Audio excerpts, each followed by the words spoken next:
आज के इस वीडियो में हम लोग जानेंगे कि सेकेंड जीई का मैटर क्या है, यूनिवर्सिटी इसकी विशेष परीक्षा क्यों ले रही है, इस परीक्षा को कौन कौन दे सकते हैं, इसका फीस क्या होगा और आप लोगों को जो पहले से जो यूजी का फाइनल मार्कशीट मिला है उस सर्टिफिकेट का वैल्यू है या नहीं है।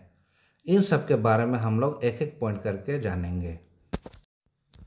जब कोल्हान यूनिवर्सिटी बना तो उस समय पहले 3 साल का एक सेशन होता था, जैसे 2016-19, उससे पहले 2015-18, उससे पहले हो गया 2014-17। यानी जब से कोल्हान यूनिवर्सिटी बना उस समय 3 साल का एक एनुअल एग्ज़ाम होता था, जैसे पार्ट 1, पार्ट 2, पार्ट 3। आप लोगों का 3 साल में फाइनल हो जाता था। तो उस समय पार्ट 1 में 2 सब्सिडरी होता था, पार्ट 2 में 2 सब्सिडरी होता था। लेकिन उसके बाद 2017-20 सेशन, 2018-21, 19-22, 20-23, 21-24 में सीबीसीएस का नियमावली 2017 आया।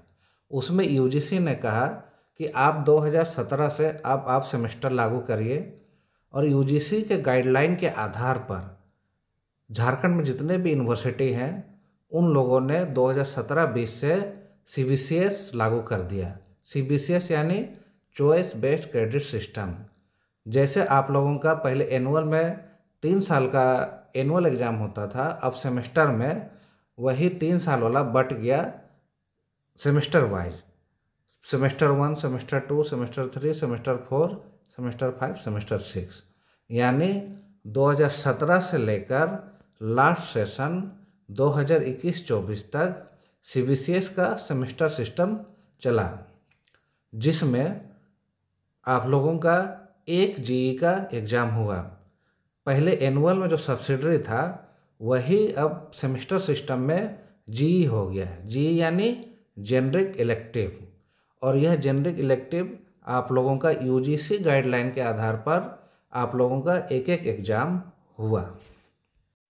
अब देखिए, यूजीसी क्या है कि वो गाइडलाइन बना के यूनिवर्सिटी को दे देता है कि एक गाइडलाइन है, इस हिसाब से आप लोग यूनिवर्सिटी में कोर्स चलाइए और परीक्षा लीजिए। उस हिसाब से यूनिवर्सिटी अपना कॉलेजों में कोर्स चलाता है और उसका परीक्षा लेता है। अब देखिए, जेएसएससी के द्वारा 2 वैकेंसी आया था, बीएड टीचर लोगों का और लेबोरेटरी असिस्टेंट यानी प्रयोगशाला सहायक लोगों का वैकेंसी आया। उसमें बीएड टीचर हुआ या लेबोरेटरी असिस्टेंट में जो लोग पास किए हैं, फाइनल वेरिफिकेशन हुआ और वो लोग ज्वाइनिंग करने गए। जब ज्वाइनिंग करने का समय आया तो उस समय माध्यमिक शिक्षा निदेशालय स्कूली एवं साक्षरता विभाग द्वारा उसने कहा कि आप लोगों के मार्कशीट में एक जीई है यानी एक सब्सिडरी है, लेकिन मेरा जो नियमावली है उसमें 2 सब्सिडरी है, तो आप लोगों के मार्कशीट में 2 जीई होना ज़रूरी है, तभी आप लोगों का ज्वाइनिंग हो पाएगा। यहाँ पे प्रॉब्लम क्या हुआ कि यूजीसी ने तो नया गाइडलाइन के तहत सीबीसीएस सेमेस्टर सिस्टम सभी यूनिवर्सिटी में लागू कर दिया, वहाँ परीक्षा भी होने लगा। लेकिन माध्यमिक शिक्षा निदेशालय के पास वो एनुअल कोर्स वाला पुराना नियमावली है जिसमें वो 2 सब्सिडरी मांग रहा है, और यूजीसी ने सेमेस्टर सिस्टम लागू कर दिया तो उसमें एक जीई है। प्रॉब्लम यहीं पर हुआ। जिन विद्यार्थियों ने 2017 से पहले अपना एग्ज़ाम क्लियर किया था उन लोगों के मार्कशीट में तो 2 सब्सिडरी है यानी 2 जीई है, तो उनका तो कोई दिक्कत नहीं हुआ। लेकिन जिन लोगों ने सीबीसीएस सेमेस्टर 2017 से और लास्ट सेशन 2021-24 तक से ग्रेजुएशन किया तो उनके सीबीसीएस के सेमेस्टर सिस्टम के हिसाब से एक जीई हुआ। तो अब उन लोगों ने यूनिवर्सिटी से डिमांड किया कि उनका सेकेंड जीई का स्पेशल एग्ज़ाम लिया जाए। छात्रहित को ध्यान में रखते हुए रांची यूनिवर्सिटी रांची, विनोबा भावे यूनिवर्सिटी और जमशेदपुर वुमेंस यूनिवर्सिटी ने सेकेंड जीई का स्पेशल परीक्षा ले लिया। उसी प्रकार विद्यार्थियों ने कोल्हान यूनिवर्सिटी में भी डिमांड किया कि उनका भी स्पेशल परीक्षा आयोजित किया जाए, तो उनके हित को देखते हुए कोल्हान यूनिवर्सिटी ने सेकेंड जीई की स्पेशल परीक्षा का फॉर्म भरने का डिसीजन लिया है। जब भी आप लोग फॉर्म भरिएगा तो सब्जेक्ट कॉम्बिनेशन का विशेष ध्यान दीजिएगा, क्योंकि कुछ विद्यार्थी बीएड करके टीचर बनना चाहते हैं, या जो लोग लेबोरेटरी असिस्टेंट का तैयारी कर रहे होंगे, तो उन लोग उस वैकेंसी में सब्जेक्ट कॉम्बिनेशन का विशेष मांग किया जाता है। तो उस चीज़ को देखते हुए आप लोग सब्जेक्ट कॉम्बिनेशन का विशेष ध्यान दें, ताकि आने वाले दिनों में आप लोगों को कोई दिक्कत ना हो। और चूँकि यह विशेष परीक्षा एक ही बार आयोजित की जाएगी, दोबारा आप लोगों को मौका नहीं मिलेगा, तो फॉर्म भरने से पहले सब्जेक्ट कॉम्बिनेशन का विशेष ध्यान देंगे। हमारा दूसरा पॉइंट है कि इस परीक्षा को कौन कौन दे सकते हैं। तो सत्र 2017-20, 18-21, 19-22, 20-23 और 2021-24 के जो विद्यार्थी ग्रेजुएशन कंप्लीट कर चुके हैं, पास आउट हो चुके हैं, या फिर जो अभी तक ग्रेजुएशन कंप्लीट नहीं किए हैं, वो सभी इस परीक्षा को दे सकते हैं। चूँकि ये किसी प्रकार का दबाव नहीं है कि आप लोगों को परीक्षा देना ही है, जो भी इच्छुक हैं वो परीक्षा दे सकते हैं। हो सकता है कोई नौकरी कर रहे हैं या कोई नौकरी की तैयारी कर रहे हैं, सीएलसी निकाल चुके हैं, यूनिवर्सिटी से माइग्रेशन निकाल चुके हैं, डिग्री सर्टिफिकेट निकाल चुके हैं, वो सभी लोग इस परीक्षा को दे सकते हैं। चूँकि यह एक स्पेशल परीक्षा है, तो आप लोग जो भी इच्छुक हैं, यानी अगर आपका इच्छा है तो परीक्षा दे सकते हैं। जो लोग बीएड करके टीचर लाइन में जाना चाहते हैं, या फिर लेबोरेटरी असिस्टेंट प्रयोगशाला सहायक का वैकेंसी की तैयारी कर रहे हैं स्पेशली, उन लोग परीक्षा दे सकते हैं। बाकी सभी अगर इच्छा है तो वो लोग भी परीक्षा दे सकते हैं, अगर इच्छा नहीं है तो नहीं भी दे सकते हैं। कोई इसमें आप लोगों का हानि नहीं होगा। तीसरा पॉइंट है कि फीस क्या लगेगा।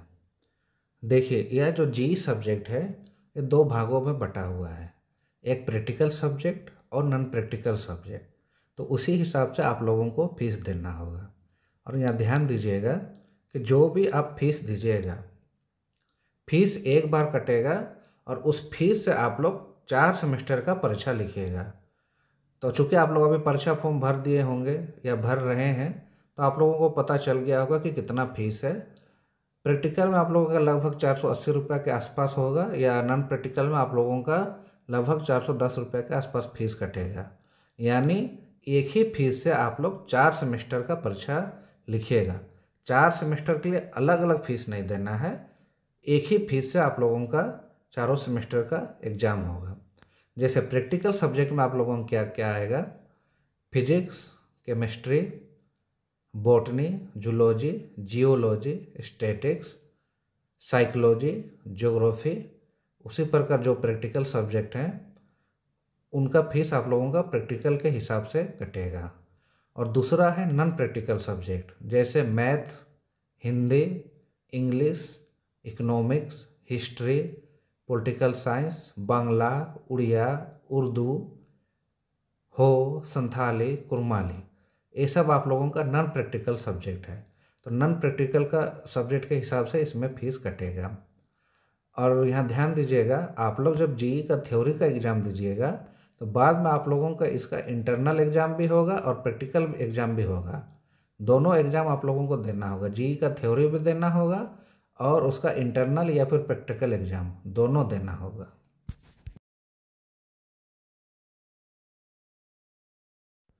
अब हमारा पॉइंट है कि यूनिवर्सिटी ने जो आप लोगों को मार्कशीट दिया है उस सर्टिफिकेट का वैल्यू है या नहीं है। जो लोग ग्रेजुएशन पास कर चुके हैं या फिर नौकरी कर रहे होंगे या नौकरी की तैयारी कर रहे हैं, कोई अप्लाई किए हुए हैं या किसी प्रकार का ट्रेनिंग कर रहे हैं, तो उन लोगों के मन में अब डाउट है कि उनका जो मार्कशीट मिला है उसका वैल्यू है या नहीं है। देखिए, इसमें किसी भी प्रकार का आप लोग डाउट मत रखिए। यूनिवर्सिटी ने जो भी आप लोगों को मार्कशीट दिया है वो 100% जेन्युइन है, वो 100% सही है। उस सर्टिफिकेट का वैल्यू पूरी तरह है।